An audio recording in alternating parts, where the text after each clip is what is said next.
My name is Jessie Ace.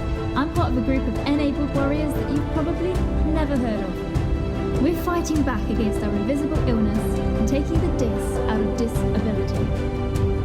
We don't give sympathy to our symptoms. They enable us to be the warrior that we are. If you ask doctors and nurses, they'd say what we're doing is impossible. But pushing the limits of our conditions is something that we have to break through every single day. So we push the limits. We are mentally strong, and we can do anything.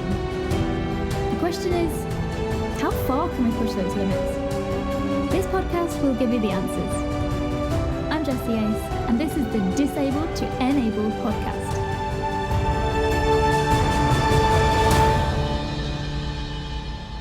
Enabled Warriors on our show today is a licensed professional counsellor and clinical substance abuse counsellor, as well as a life coach whose niche is helping folks with chronic illnesses as well as substance abuse issues to work through their grief, their fear, their anxiety, and to set goals and to improve their overall emotional well-being.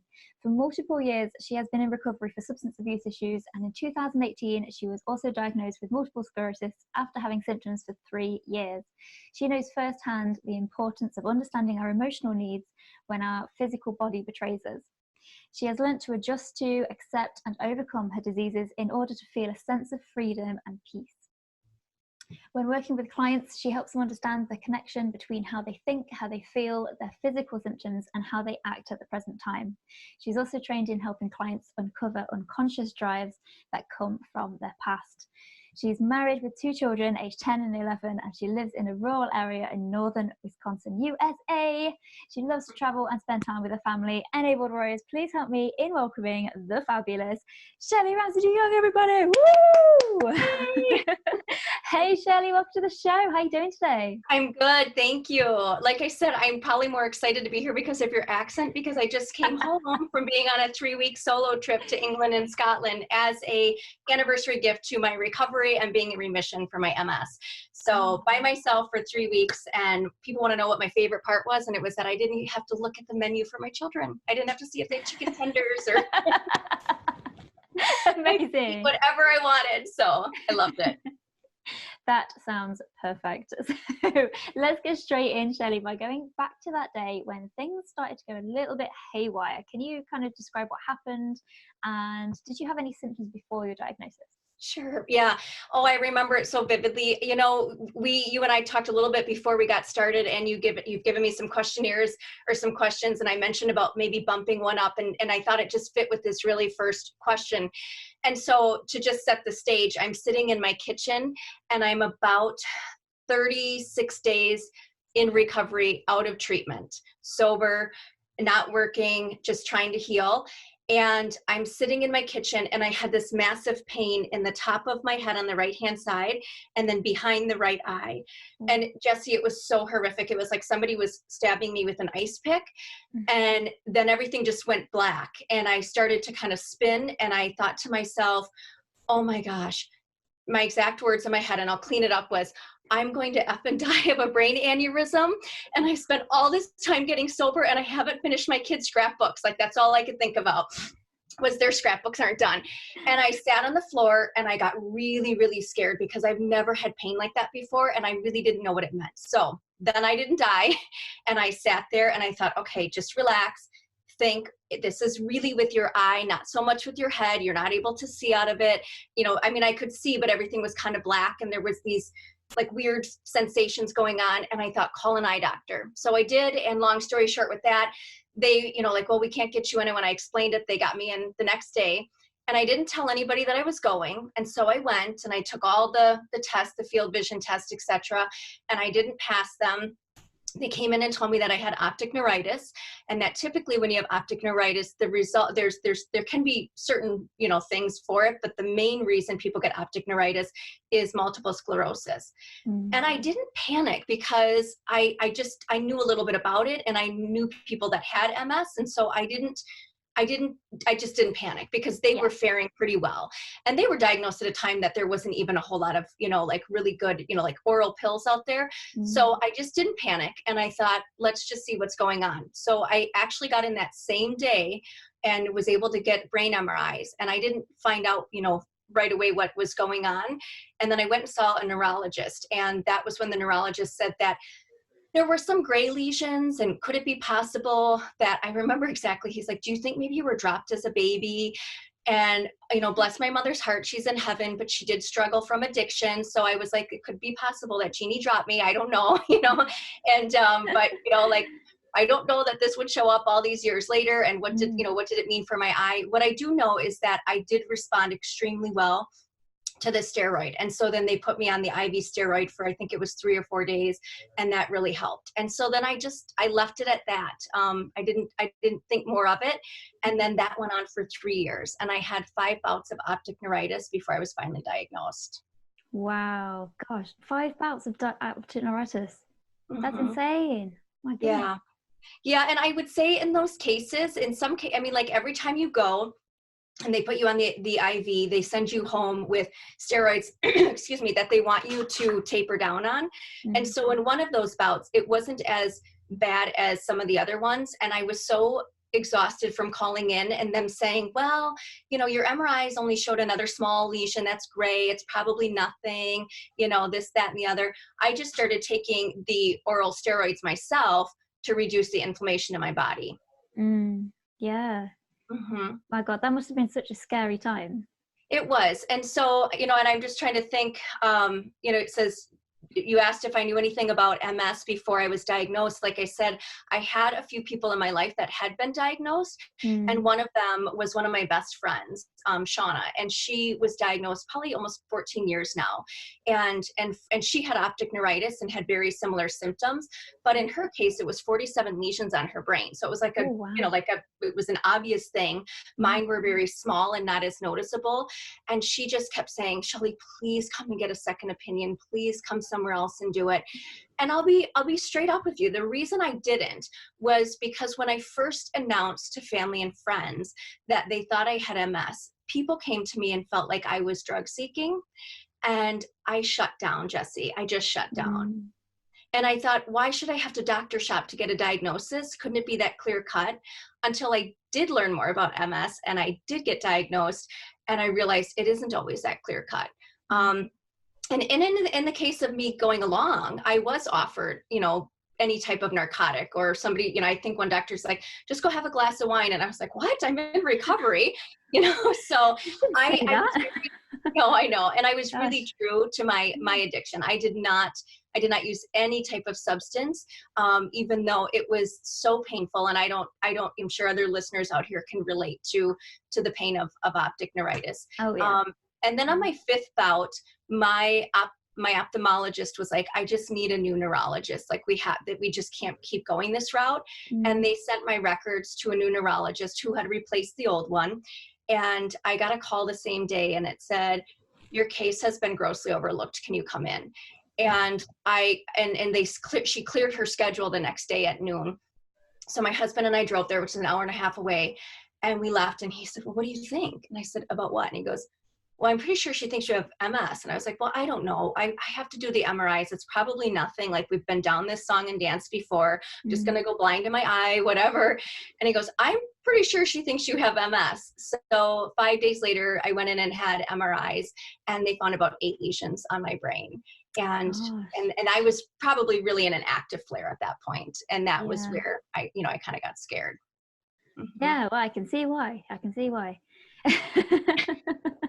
Because optic neuritis is not a nice thing at all. Like, so I've not had full on optic neuritis, but I've had the pain of optic neuritis. So just without the vision loss.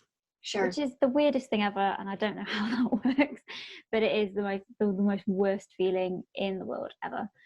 So how did, if you don't mind me asking, how did the kind of alcoholism and substance abuse really affect that to start off with? So that was before the diagnosis of MS? It was, yeah. And you know what, and I'm going to put a plug in for this too, because I think this is another area we don't talk enough about, but I did not struggle with addiction, but I'm predisposed. So it makes sense to me where I ended up in my life.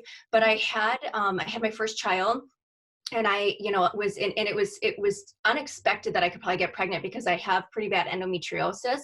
And then we got pregnant right away with her. And it was a pretty traumatic pregnancy. I was on bed rest quite a bit. We had another child and we lost that child. And then we got pregnant immediately with my third child, same thing, on bed rest. He tried to come early and I had him, and it was like this joy of being a new mom again. And then all of a sudden I was really depressed. And I ended up with postpartum. And even as a counselor, I didn't really see the signs. But what I saw was the bottle of wine that I would just have, like a cup here or glass here, that ended up turning into being a bottle. And then slowly, probably about 6 months to a year after when he was born, is when I really noticed that I was using alcohol to cope. And talk about a culture that's accepting of that, because everything was, like the little hand towels that had the, wine bottle and the mom and everything like that. And it was just so put out there that it's okay when you're stressed to drink. And that's what I was doing. But again, I'm genetically predisposed. And so I just really just slid into that transition where I could no longer put it down. And then my husband was just devastated by it. It was a very deep secret. Nobody knew. And then it turned to vodka. And then I was hiding and sneaking it. And towards the end of my addiction, I ended up getting addicted to my pain pills. Probably about the last 6 months of my addiction, I had a foot surgery. And I did that because it was easy to hide the alcohol from him. And then I could do it. And needless to say, everything came to a head.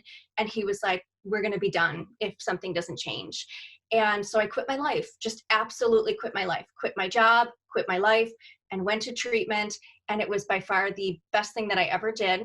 And so, like I said, I came home, and when I came home, I didn't work. He was okay with that. I wanted to rebuild myself emotionally. I'd volunteer at my kids' school. So then here I am, 30 some days after getting home, that I have this bout of optic neuritis. I don't know how people with a chronic illness go on and still drink. I was a smoker for 25 years. I was a closet smoker, my little Marlboro menthols. I can't imagine smoking now, when I'm just hoping every brain cell is working. I can't imagine smoking. But I'm also an addict in recovery, so I also understand how hard it is to just, put the substance down just because you've been diagnosed. So I really believe all of this was meant to be as it was. And it never once dawned on me when I was diagnosed to look for pain pills, to go back to drinking. I was strong enough, even though I was new in recovery, I was strong enough that was not ever a thought in my mind. So I'm really proud of where I'm at. Yeah, you should be.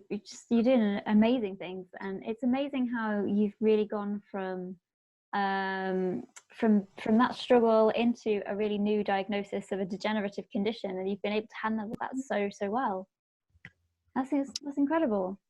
Thank you. Because I realize that not everybody does handle that well. No, they don't. I certainly didn't. No, it's scary. It's so scary. Yeah, because you just don't know what's going to happen with MS one day to the next. So it's hard to predict. I think that's the scary part for me anyway. It is. And, and I don't know where we're at in line of your questions, but I guess I want to jump in and say this because I think you just nailed it when you said it's so scary. And I know that I was so neurotic my first year, Jessie. I was just really it became my definition. So I have people in my life that have MS. And when they struggled emotionally to work through it, I'm like, but you have it. You're being treated. You look like an invisible disease. Why can't we move on? That's my naivety in all of this. Just as a drug and alcohol counselor, I could counsel people in a really good way, but I'd still be like, but your children love you. Why not put it down? Until I was in that physiological addiction. Yeah. And it was no matter how much my children loved me, the pull to just drink that night was even stronger. And you can't describe it unless you're there. Just like when you are chronically ill or, you have cancer or something like that, you can think that you're as helpful to your friends and family as possible. But when we're in this place where in this moment, it's new to us and we feel so powerless, I can remember getting that diagnosis, and I went by myself for the MRIs, and I drove home. It's an hour and a half away, and I was like, okay, I have MS, we're gonna rock this. This is what I do. I take tragedies and traumas and turn them into great success. This is how I cope. And I was being all positive, and then I went to bed, and I woke up the next morning, Jessie, with a full-blown panic attack. full-blown panic attack. And for 8 months, I was MS. I was no longer Shelley. I was unemployed still at the time. I was complete MS, and it rocked my world. And anybody that's listening, give yourself the grace period to stay in there. Your family and friends will freak out because they feel powerless. They have a lot of fear. They'll say some really stupid things to you. But as long as you're not destructive in it, be okay with the fact that you live in this constant fear of, wait a minute, is that tingling related to my MS, or is it anxiety, or is it my foot just fell asleep? You know, like those are the things that go through our head. And I had to, that's when I decided to go back to counseling and get my, I already had my license, but I decided I was going to change my whole direction, do direct online counseling, and my niche was going to be specific to chronic illness and substances, because I really want people to understand that when we're diagnosed with something, that it isn't so easy to just get over. No. And I don't want people to be stuck in their head. My clients will say, Shelley's famous for always saying, get out of your head. And I do believe that we can stay in our head and we can go into a really toxic place, and we can ruminate and fester and things get worse. But I also love to validate the people I work with and say, this sucks right now. Absolutely. Give it some time. Just let it fester, but find a good way to pull it out and do something resourceful with it, because it doesn't do us any good emotionally or physically for our chronic illness if we stay in that place. But for people to think that we should move on faster, I don't buy that, because I don't think it works. But I do think too, it's our responsibility that when we know things are not going well for ourselves, to figure out and to believe the people that are saying to us, I think you need some more help, if you're really showing depression and things like that.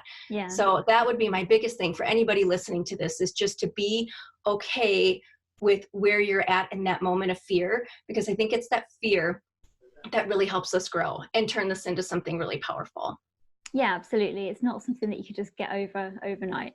It's really not. It takes so long, I think, to go, because I think you have to go through this almost grieving process of the person that you were before and then the person that you are now. And it's just a whole new life of adjusting to a completely new way of living, pretty much. It is. So it does take a long time. It really does. So I think you're just doing brilliantly. Well done. So, okay, going back to when things were really, really dark, what was your worst day? What did your worst day really look like? Well, for my MS, probably my worst day was, let's see.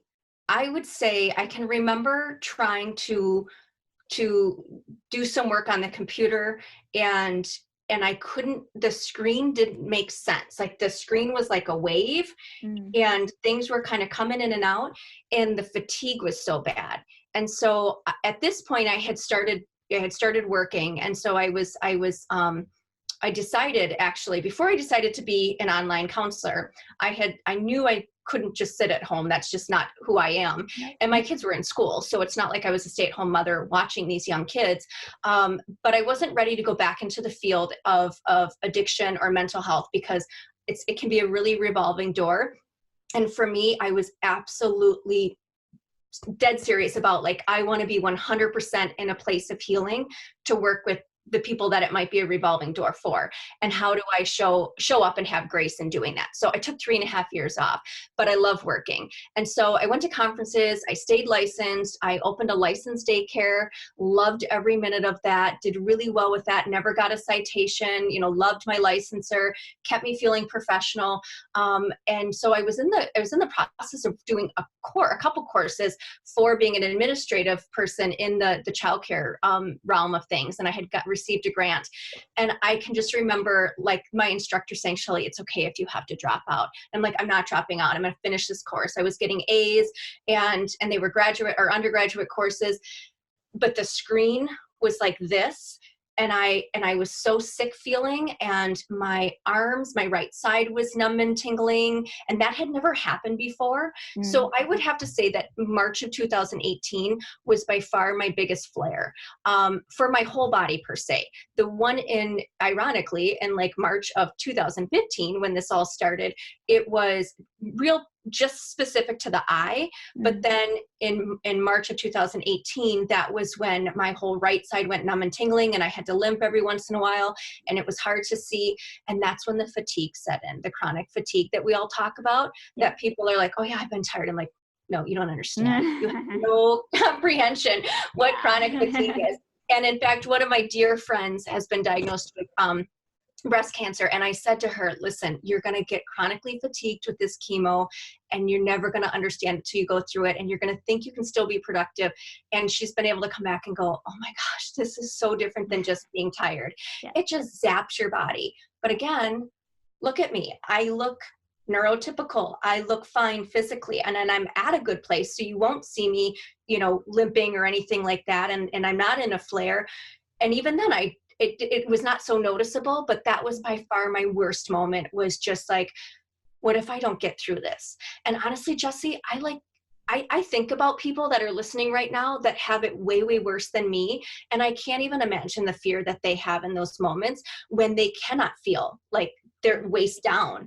And mine is not as bad as that. And I can completely understand how that just consumes people and how we get in this really dark place. I truly can. Because like I said, for me, I didn't know if I was going to get better, because that's the one thing they said is, each time you have one of these flares, you might not always recover.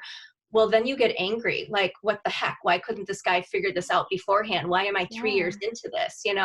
So there's a lot that went on there, a lot.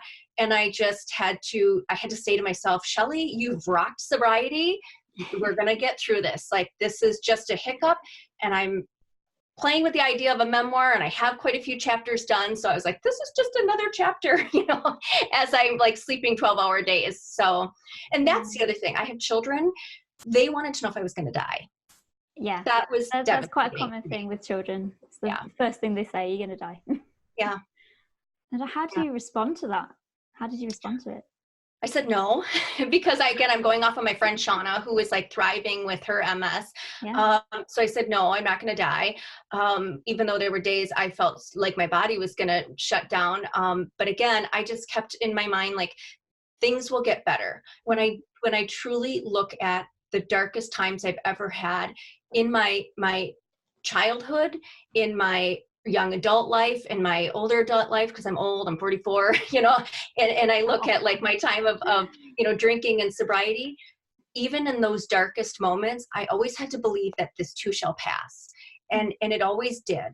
And so in that moment in March of 2018, it was like, this can't be the worst. In fact, there might be something worse. So like, buck up, let's get through this, because if there's something worse, you need to figure that out. And if this is the worst it gets, and you don't have any new flares, because I had started, I was going to be starting the medicine at that point. Mm-hmm. Then I was like, I just have to trust. I have to trust that the healing will come. But I know from being in this field for 20 years of mental health and addiction, and from knowing probably since I was 12 that I wanted to be a counselor and how important our thoughts were, I knew that this was a mind over matter. I just knew it was. So I put a lot of stock into getting my thoughts out of my head, either journaling, or for me, it's prayer, or giving it out to the universe and that sort of thing. And so that just kept me strong.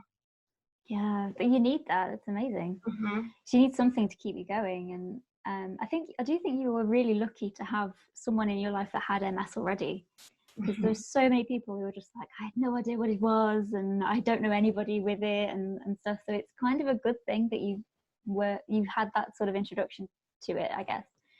She was instrumental, and her grandmother actually had MS and died of it at a young age, like 39, I think, and left her father an orphan. And so when she was diagnosed, like the fear that her father had and her husband, because again, I don't even know that there was oral medication at that time. Yeah. So I think she had started on Copaxone, and she's just thriving. I mean, just thriving. And she's instrumental in the MS world, and has gone and spoke at conferences. And so I had that to look at. I had somebody that had 47 lesions on her brain and is not in a walker, not in a wheelchair, and who has, just been a light in this world with MS. And so she just messaged me just about every single day, and we're still very close. Mhm. Oh, that's lovely. That really is. I mean, did you get any information about MS when you were in hospital at all? Did they give you any leaflets or anything like that? No, not that I can remember. Mm. You know, when I was diagnosed, I think I had already known a lot about it. And again, because Shauna had given me so much, I didn't really, you know, some of that stuff, Jesse, is just so cut and pasted. And as we know with MS, it's such an individual disease for each person. And Yeah. so what you think you see or read might be you, may not be you. The one thing I will say is that because of where I live in Wisconsin, we have a lot of ticks here. And so Lyme disease is rampant. So everybody was like, I bet you have Lyme's. And I'm like, I don't have Lyme's. Like, no, you just don't, you haven't done the right blood test. And I'm like, no, I know myself very well. I don't fit criteria for fibromyalgia. I don't fit criteria for Lyme's. It was thought that maybe I had syphilis because syphilis can also be from optic neuritis, supposedly. My husband and I were dumbfounded when that one neurologist focused on that, even though the blood tests are negative. And so all I could know is that everything I read about MS, I felt everything. Yeah. All the optic neuritis, all the chronic fatigue. And again, but it was because I didn't have a significant amount of lesions, or they were small or gray or whatever.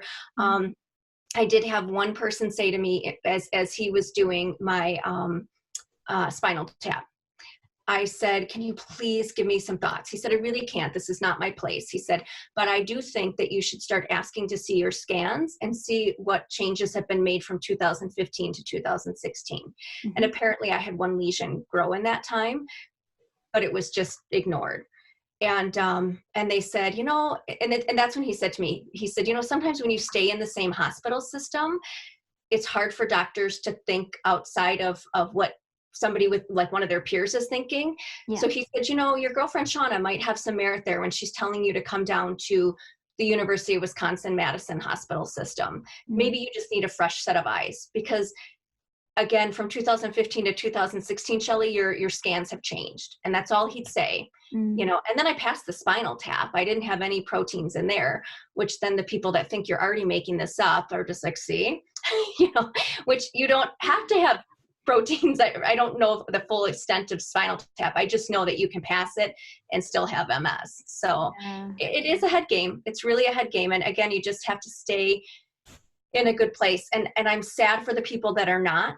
And I think that's why I made this my niche, because there's a lot of people that are either newly diagnosed or have been diagnosed for quite a while, and they're struggling, and they don't realize that in addition to like massage or, gosh, I don't even know. See, because I'm not so physically struggling, you know, with like muscle tone and stuff like that. I don't really know. I've never done some of the other stuff like the cupping and some of the deeper massage stuff, but I know there's wonderful things out there. I guess one thing that I've just really focused on is that how many platforms I followed, how few people talk about the connection to the mind, like the emotional well-being behind this chronic illness. Yeah. And I thought, that's my mission. That's what I'm going to do. I'm in a good place. I'm going to go out there and I'm going to make this be, and how cool that I can do it all online and reach more people. Totally. Yeah. And I do definitely want to speak to you about this afterwards, because I think there's something that I want to do that kind of crosses over that we could possibly work together on. We'll talk about that later. That'd be great.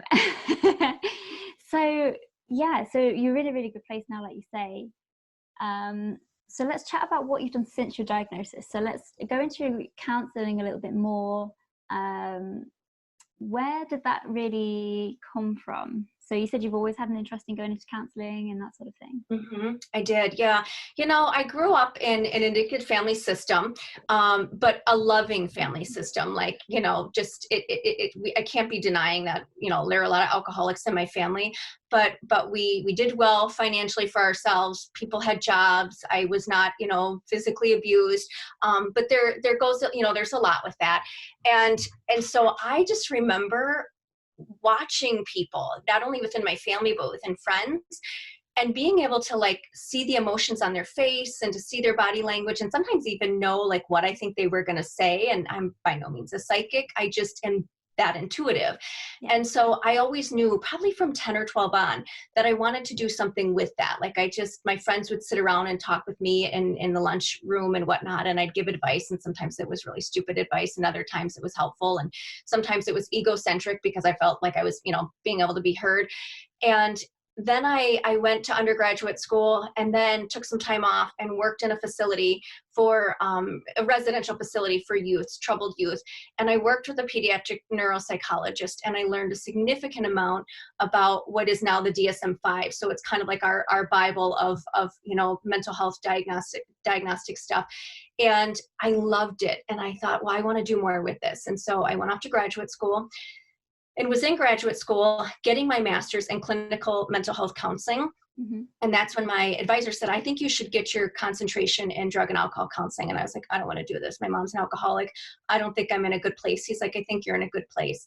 And so it was, I think I don't know if it was 4 more extra classes, which was by far financially and career-wise the best thing I did, because coming in as a therapist with 2 certifications, I'm that much more billable for, a company. So if I worked at a group practice, they'd know that they could use me both as mental health or as what we say an AODA counselor. So I could run groups, I could see clients individually. And I loved it. My first job though, Jesse, I was freaking out. And I remember it was right after my internship. And my supervisor said, I found a job for you. And I was like, oh, okay. She said, it's at a prison. I'm like, nope, not doing it. She goes, you have issues with angry drunk men. You're going to a prison. And I was like, okay. And it was my favorite job. I worked there almost 2 years. And then fast forward, after my daughter was born, I had a chance to go back and sit in for 4 to 6 months. And my husband's like, do it. You love it. So he watched our 5-month-old baby, overnight, and he's super capable of that. But I would leave and I would do an 8-hour shift, spend the night, do another shift in the morning, and then come home. And it just really pumped me up. It was my favorite job. So I knew, like I said, I just knew I loved that. And then I've been in and out of practices that either I ran the employees assistance program. I took some time off, like I said, after I got out of recovery and wanted to think about what I wanted to do. So I've had various levels of care for jobs. And so then when I got done with the daycare, because I had to, my neurologist was like, listen, things are not going to go well. Actually, I should not say this about her because she didn't say it.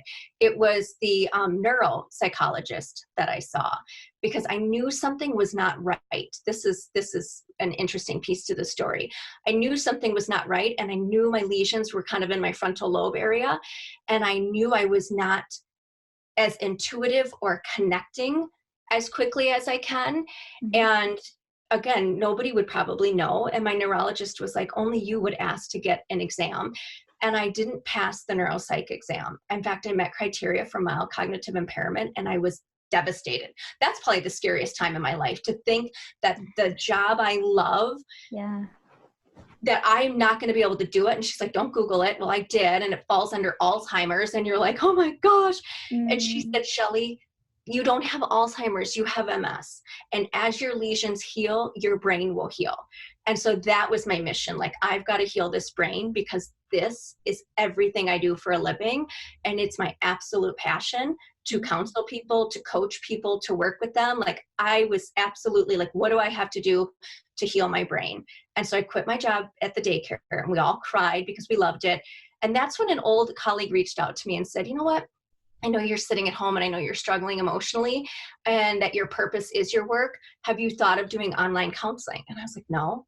So she helped me get started in that. And then you contract with other platforms. And she said, do that for a while, Shelley, but start your own practice, because you're skilled enough to do that, and then figure out how to make your niche. And so that's where I'm at. I'm here, and I get to sit home, and I'm in my little office, which is at the end of my laundry room. And I have my little equipment like you do. And I plug in on a daily basis with people, and it's absolute joy. I get to help people. And if I need to take time off, which I don't at this point, I'm in a good place. But, when I wasn't at a great place, if I only saw 4 or 5 people a day, or 3 people, I didn't have to answer to a boss that said, well, you're out of your vacation time. And it just works with us. And I know it's not for everybody, but my husband has a job where we have the insurance, and, so it's just a good fit for us right now. Yeah, it seems really good. Oh. So it's really weird. No, it's probably outside. There's outside of my house. I think there is either a garbage truck or something. That might be what you're Okay. hearing. It's like, that's really... No, and before we called, we had thunder. So. Oh gosh, no, that's not good. That's not good. Wow. Okay. So you said something really, really interesting. So you worked in a prison. Can we just discuss that for a minute? Because what I know. was that like? Seriously, what was that like when on the first day when you walked in there and you just, was it really daunting? Were you kind of like, oh my gosh, I thought I was going to have a panic attack, and they're like, ooh, who's this? yeah. And mine, it was the prison system that I worked at was called the Challenge Incarceration Program. And so the inmates had to be in minimum security status. They had to have drug and alcohol issues more than just being dealers. They had to actually have substance abuse issues, and they had to have and want a desire to have early release out of prison.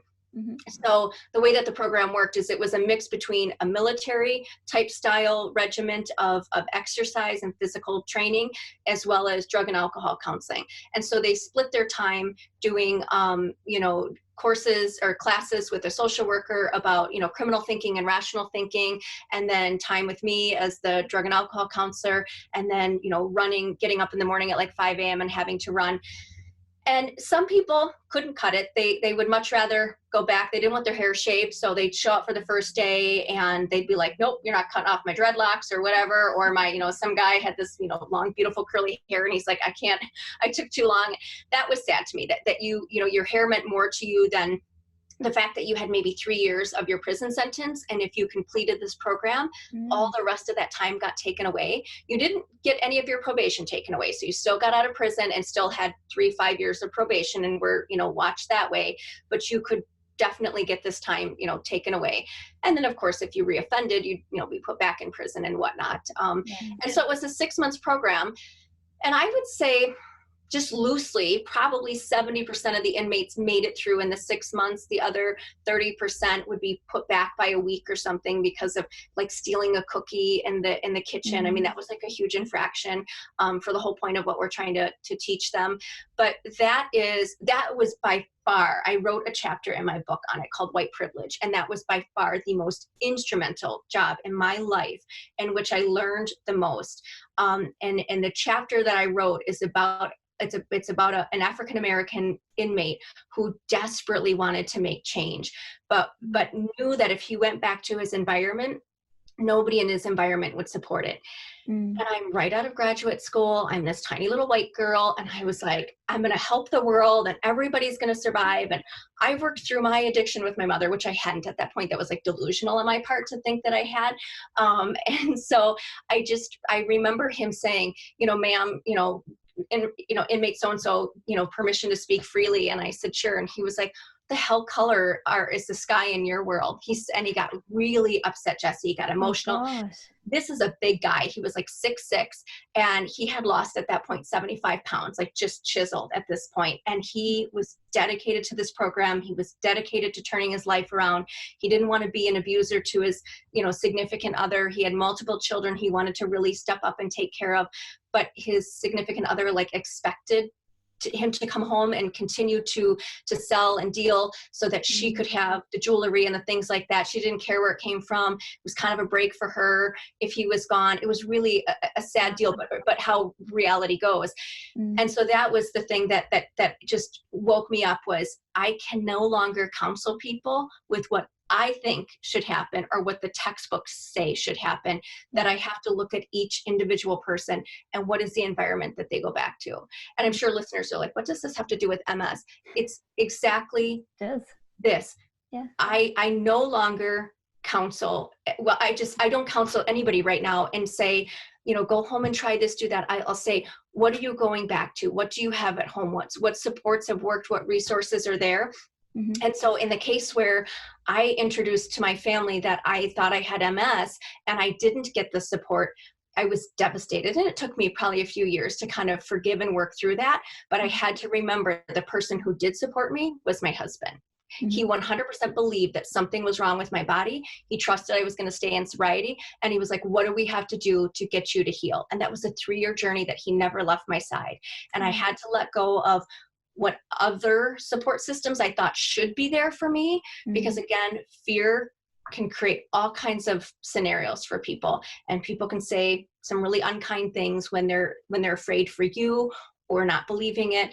And so, like I said, just way back from those prison days that I counseled those inmates, that was by far the biggest thing I learned, was to stop looking at a textbook, to stop reading, like what I think is best for a person, and to look at what are they going to actually be able to follow through with based on their environment and their surroundings. And this is no different for those of us that are trying to thrive with our chronic illness. Absolutely, I completely agree, because if you don't have the support network there, life just falls apart, doesn't it? It does. Have you got any advice for people going through chronic illness or going through a hard time, maybe going through substance abuse or something? What would you kind of say to them in response to how they could set up kind of an environment at home that is supportive? Right. And I was thinking about that because, like I said, I was looking at your questions. And I think first and foremost, we have to be at a place of what do we want? Like, what do we want from the people around us? Because we might have an environment that is set up for us, but we might be in such a place of anger and distrust for our body and fear that we reject people. That's not good either.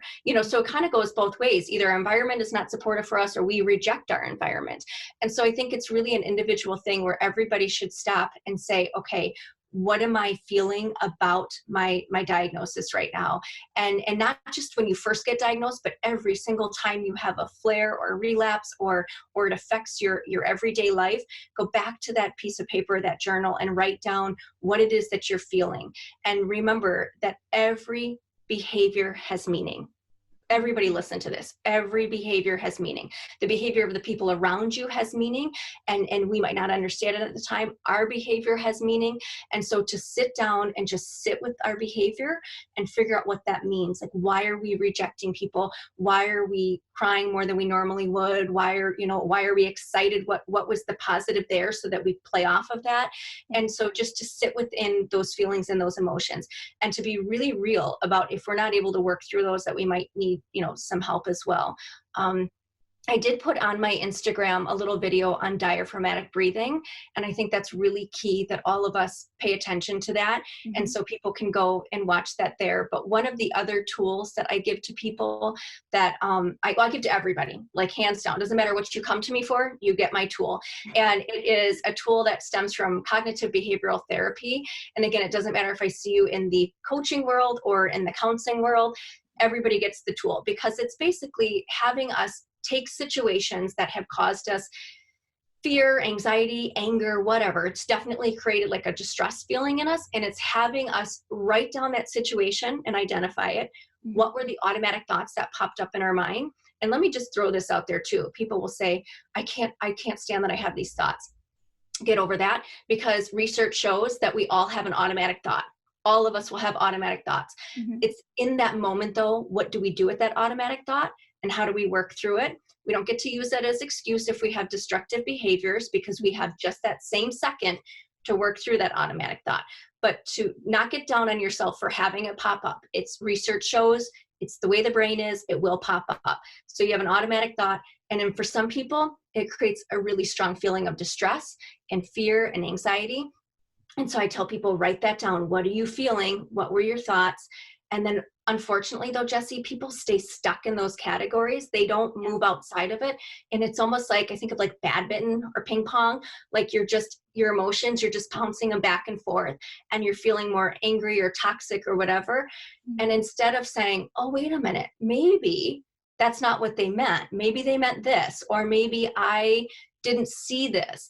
And instead of rationalizing it, we stay stuck because we're already feeling really low about where we're at with our diagnosis or the fear that we have. And so I really encourage people, like when you're in a bad place emotionally, because you're feeling really bad physically, let's get out of our head. And that chart's great. And I'll send you the chart. I don't know how you can connect it. But yeah, that was my next little video. I was going to do a video on the chart and link a copy of the chart to people because I just love it. And people will say, gosh, I didn't, and I'm not asking you guys to like carry it around with you, but if you genuinely do it 1 or 2 or 3 times, it's up here and you run it through in your head and you go, okay, I'm making assumptions. We know those never work. We always, think it negatively if we go that route. So that's I think a good thing for people to have too. Totally. Yeah, please send me that over because I'll put it in the show notes and everybody can go and just get the link to that and it would be so helpful. It'd be amazing. Because what we also forget is that we each individually have our own sort of map of the world, as it were. So we all kind of have our own thoughts and opinions about the world, and we can kind of forget that other people do as well. And sometimes those thoughts are different to what we think. And that's where you get the conflict, is because, some people think that I need to act this way because this is how my blueprint says in my mind that I should act. And then that might be really different to yours. And that's when you get the conflict and things. So I love that. It's a difficult thing, I think. But I think keeping mindful of why people are acting the way that they are is a huge, huge thing as well. And that just goes off of where we're at right now in the world about like, be kind. It doesn't take much to be kind. Yeah. I think that's the same thing. Like you just nailed it. We all have different blueprints and we all are going to think things through differently and maybe even all come to the same conclusion. So to not be judgmental of how people get there, to just hope and trust that they're going to come to a place of peace and a place of grace, and to be kind in the process. And if you can't, just shut your mouth and walk away. It's like, if you cannot trust yourself, exit the area, because think about how you would feel if somebody were to put judgment, on you for how you think or feel. And it doesn't take much to just, well, it does. I mean, I'm pretty outspoken too. And so I always have to be like, okay, I'm on a healing point in my life, emotionally, mentally, and physically. So I have to just back up sometimes. It's nice to live in a little tiny town where I don't go out sometimes. It saves me the heartache of maybe me saying something I shouldn't have said. I get that. So I live in a little small town as well, and I see exactly where you're coming from. So, it's fine. Okay, shall we go on to some super quick secrets? Yes. Are you ready for this? I was ready for this. Most people go, oh, I hate this round. Okay, so Enabled Warriors, this is the part of the show where we find out a little bit more about the personality of our guests with some super quick secrets. Now, we've talked about some heavy stuff today, so let's have a little bit of fun before we go. Are you ready for this, Shelley? I am, but I feel like my answers are heavy, so I'll try to give a big smile. We'll have fun in the process. It'll be fun. All right. Okay. So what's the most inspiring book that you've ever read? Okay, so I was thinking about this, and I have to give a shout out to Brene Brown because I love her for just about everything she's written. Yes. And it's funny because when I send her to my clients, they'll go, Shelley, you guys could be sisters, and man, you talk just like her. I think I was using her language before I even knew about her, and I just think that she and I have parallels in how we would probably work with people. So she's like my dream person to meet someday. But I have to say, the very first book that came to my mind is one that I read when I was about 19, when I was on my personal journey to deal with being an adult child of an alcoholic parent. And it's called Healing the Shame That Binds You by John Bradshaw. And so I can certainly type that out to you. And then if people want to know that, I give that on to everybody. And you do not have to be somebody who comes from a past of substances or is currently struggling with substances.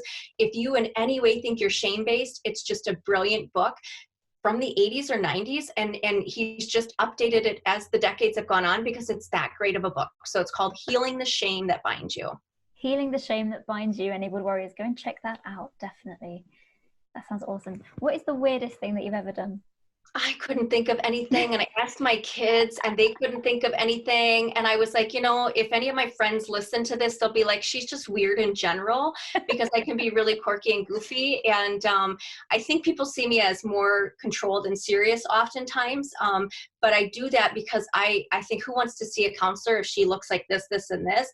And even when I was in my drinking days, secretly, I still wasn't dancing on tables or any of that. I've tried to maintain, an aura about me that would be respected by the people that want to see me professionally. Yeah. But when I'm in the midst of some friends, I can be really fun. And so I couldn't think of any one thing, but I do like to be weird and kooky and just go with humor for sure. Sure. Okay. Let's go with that. What is the most favorite place that you have ever visited? Scotland. So I love the whole country, but I would have to say probably the most beautiful spot that I have seen, and I'm sure it will change as time goes on, but Glencoe. It was one of my absolute favorites in Scotland. So it's just majestic and beautiful, and it is just, you think of the Highlanders, and I'm very Scottish. I'm a McClarty and a Ramsey. Oh, wow. According to Ancestry, I'm 86%, so I'm really bound to my roots. So what would you say is the scariest thing that you've ever done? Getting sober. Truly, it is by far the scariest, but the most gratifying. I was like trying to think for this, like, did I do any like high wire stuff? Was I ever on a tightrope? And I thought, no, I must be really plain and boring that way, because I can't think of anything that I've done that was physically scary. So I would have to say probably making that change was the scariest thing I've ever done. Yeah, no, I could totally get that. And then someone said the other day, I said, what's the scariest thing that you've ever done? And they were like, live. Just living is scary. Mm-hmm. Living is scary. And it can be. Mm-hmm. Definitely. So, Shelley, where can other warriors find out more about you and what you do? Sure, I'm pretty transparent, which is a taboo in the counseling world. Like, we've been taught to not self-disclose or talk about, well, I'm making a transition. When you come to me for therapy or coaching, it is about you, but you'll find out who I am just by looking at my website. And so it's www.shelleyramseydeyoung.com. And then in my website, you can link to my Instagram and my Facebook and my email as well. That's probably the best kind of place to go to.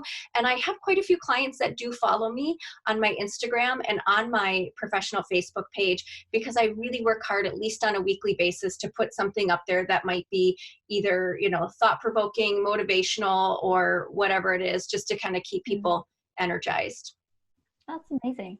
And warriors, you can go and connect with Shelley at shelleyramseydeyoung.com, and I will put all those links into the show notes as well, so you can just go and click the links there, go straight there.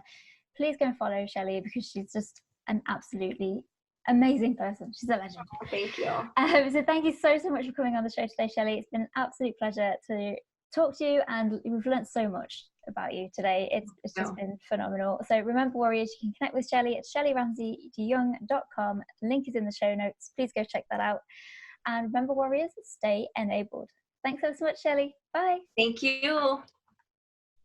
Maybe if I start the recording again, is it better now? Is that better? It is. Now you're recording. Yeah. Sometimes it cuts out when I stop recording. I don't know why. Does it? Okay. Well, that's fine.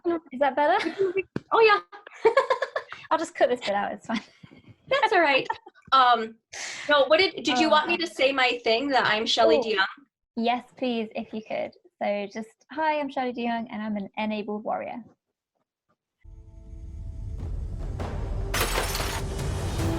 If you want to fight back against your invisible illness and help take the dis out of disability, then join the tribe on Facebook, facebook.com/enabledwarriors.